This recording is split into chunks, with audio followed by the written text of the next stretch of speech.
I've always considered myself a Christian. I mean, I go to church and I pray, but sometimes I wonder, is this stuff for real? I mean, I read the Bible and I believe it, but there are times in my life, especially the tough times, when I wonder, how is this all relevant?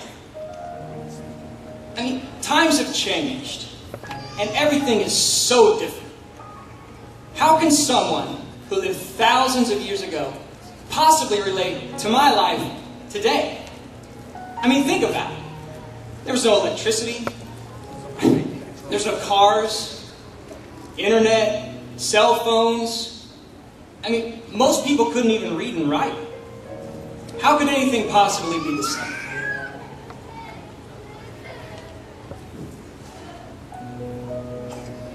You know, when I think about it, there is one thing that's still the same.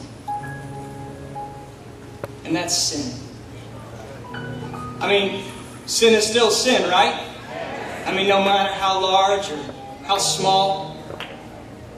I mean, there's still that invisible line between right and wrong that affects our daily decisions. And when you think about it that way, it's safe to assume that the redemption for those sins is still the same. You know, sometimes I wonder why. Why would Jesus go to the cross for my sins? I mean, I'm no one special. And he was guilty of nothing except for this great love that he had for me and for you. And yet he took our place. You know, I wasn't there the day that Jesus was crucified. But if I was, I would have done everything that I could to stop it.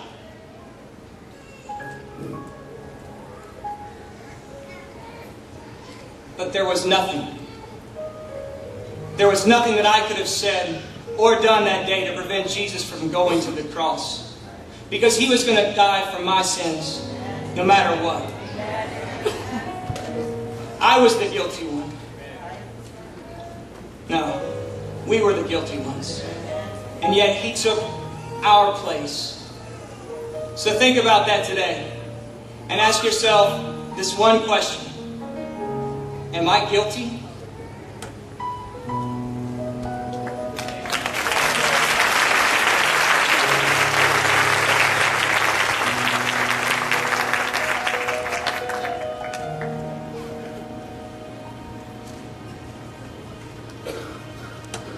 Jesus, he was my baby boy, my son. I was supposed to protect him. I remember the day that he was born. I had to give birth to him in a cold, dark stable filled with animals. You see, we had to leave from our home so that I could protect him from being murdered by King Herod. Jesus, my Jesus, he was not just another man. He was my son. I watched him grow, learn, and teach, and I just knew that he was going to be special and do great things. And he was my baby. Do you know how it feels? Have you ever felt a loss as great as this? To have someone that you love just taken from you? He was my baby, and they took him from me. My innocent baby boy. They beat him, and they mocked him. Oh, I could not bear to watch. I was supposed to protect him. I'm his mother. Yet I was helpless and useless from stopping these men from taking my baby. The angel, when he was born, said that he would save the people from their sins. Well, at least that's what he said. But how can he save anyone when he is dead? I just stood at the foot of his cross and had to watch my baby boy take his last breath.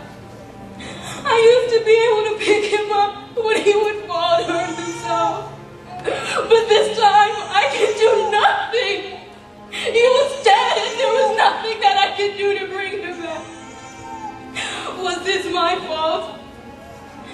Was I the reason that Jesus had to die? Am I guilty? After all, I was supposed to protect him. I'm his mother.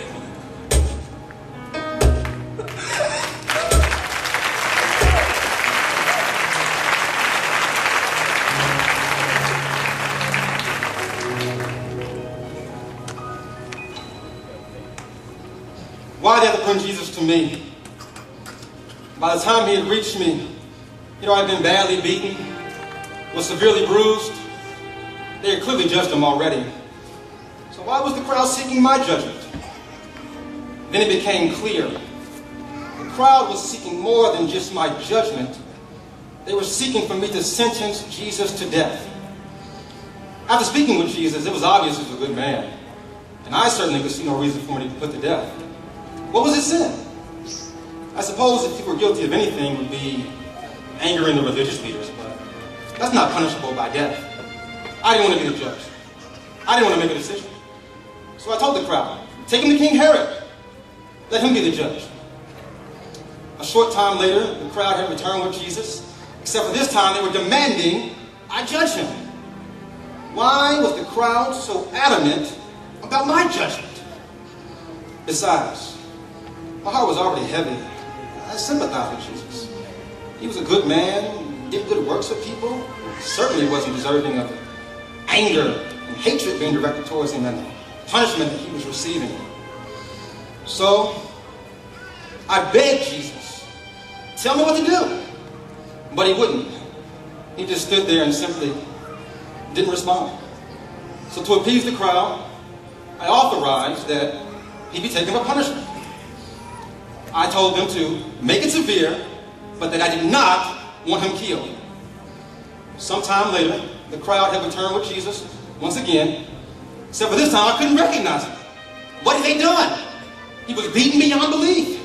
He was bloody all over. I told myself, this certainly couldn't be the reason. So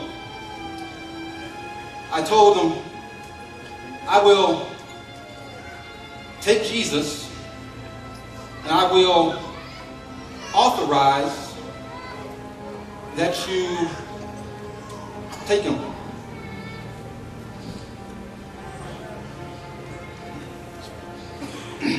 Then the crowd, I authorized that he be taken for punishment. So then I offered, so he said, come and I will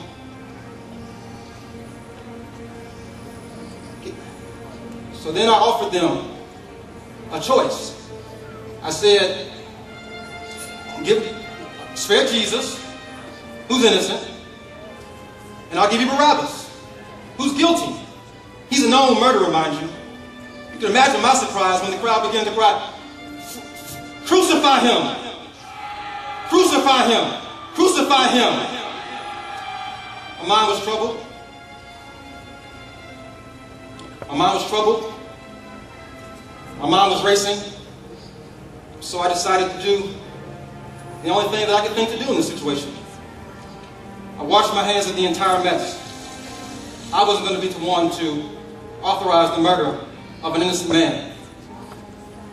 You all have heard the story. Am I the reason that Jesus had to die? I mean, the people chose, not me. And besides, I gave Jesus an opportunity, and he simply didn't respond. So, I simply did nothing. Although I suppose something is better than nothing. I mean, I am Pilate. A decision would have been better than no decision at all. Does that make me guilty of Jesus' death? Am I really guilty?